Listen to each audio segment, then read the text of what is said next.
All the way to the hotel, we were kissing. I used your toothbrush.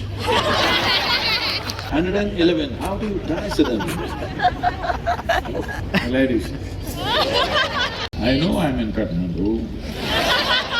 If you have an extra limb, who can complain? They landed in heaven. Jai Bhairavi Devi. Namaskaram to all of you.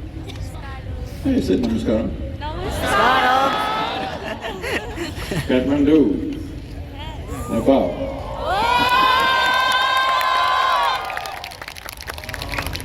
Well, scientists, Charles Darwin told you were all monkeys, and just a tail fell away and you all became like this. Magic or no? Yes. Some people are keeping quiet because maybe the tail… I'm wrong maybe, it's okay. I think they are. If you have an extra limb, who can complain? Your parents, very stingy people. They gave only one cell each, not millions, one each. With these two cells, look at you, how you become… Is this not magic? Yes! So if you apply your intellect to everything, everything seems to make sense on one level, but you will see everything that's beautiful, everything that's blissful, slowly evaporates from your life. You know what's the finish line? Yes! You want to get there quick?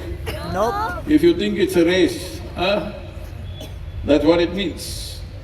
Whenever somebody passes, always people are surprised because they thought they're immortal. I was just telling them day before yesterday, about 8 or 9 months ago, a sage, a very well-known sage in southern India,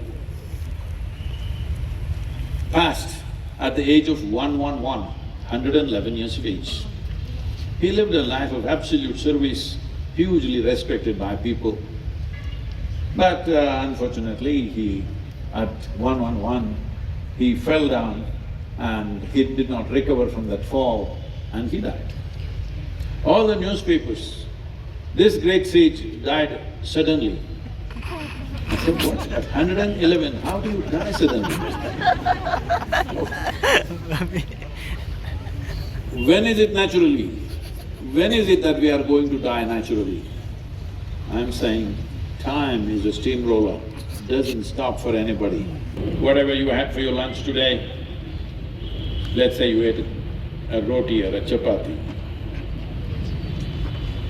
Chapati doesn't look like you, nor does it smell like you, nor does it feel like you, nor does it bleed like you.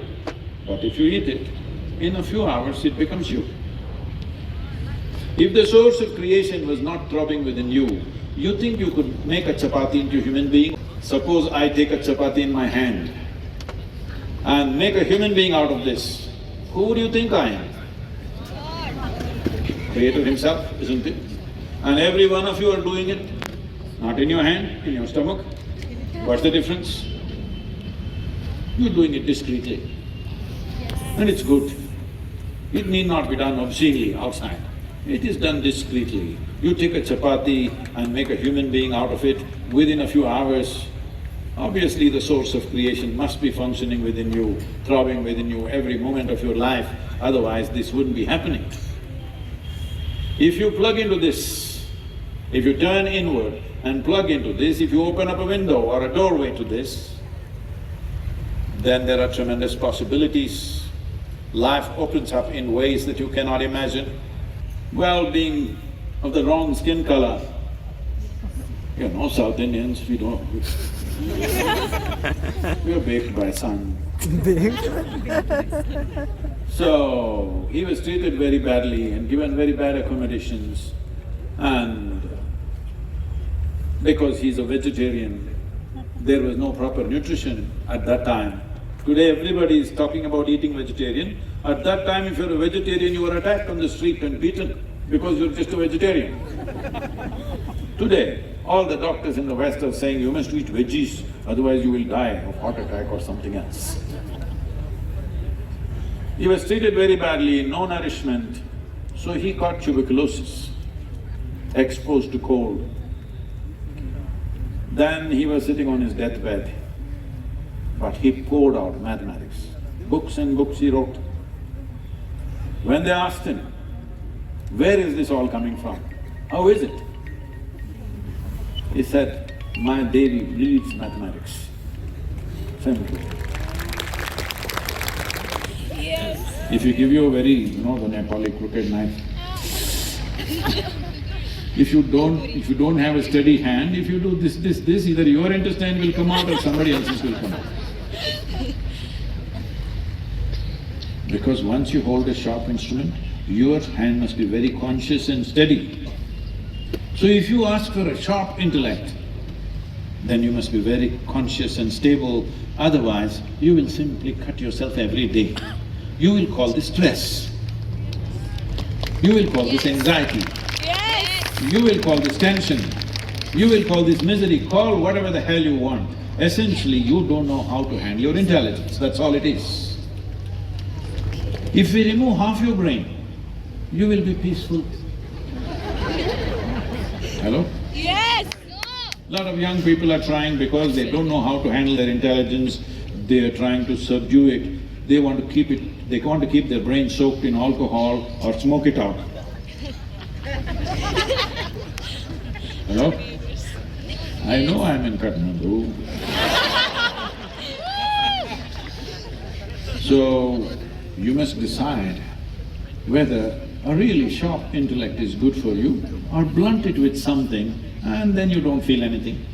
Even if you do this, it doesn't cut you. If this was a sharp knife, it would open up.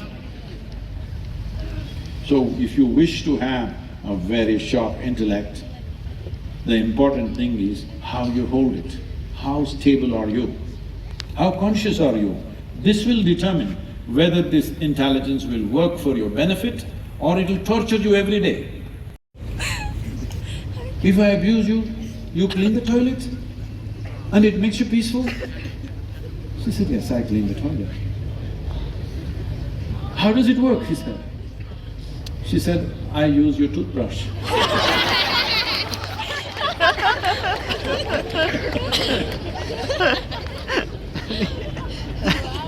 Ladies, A woman. there are many ways to become peaceful, but if you do not take charge of your faculties, you being peaceful by accident, either by chemicals or by cleaning the toilet or by doing something harmful to somebody else, you feel good for some time.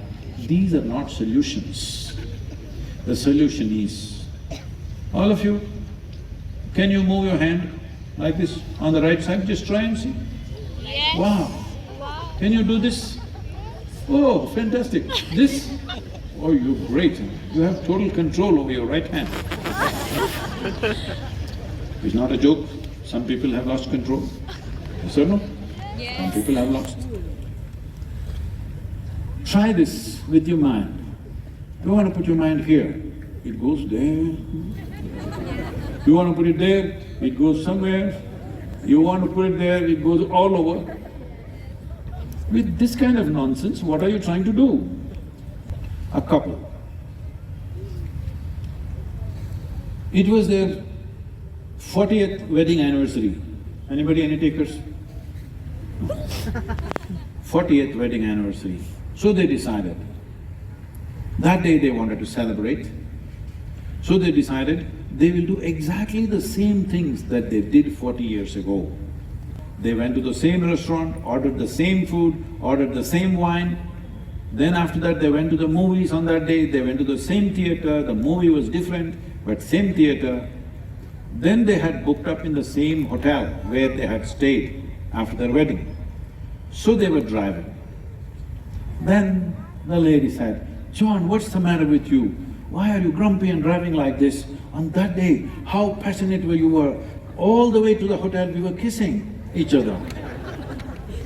Oh, okay, let's do it. And he started kissing her, and they went off the bridge and landed down, and they landed in heaven.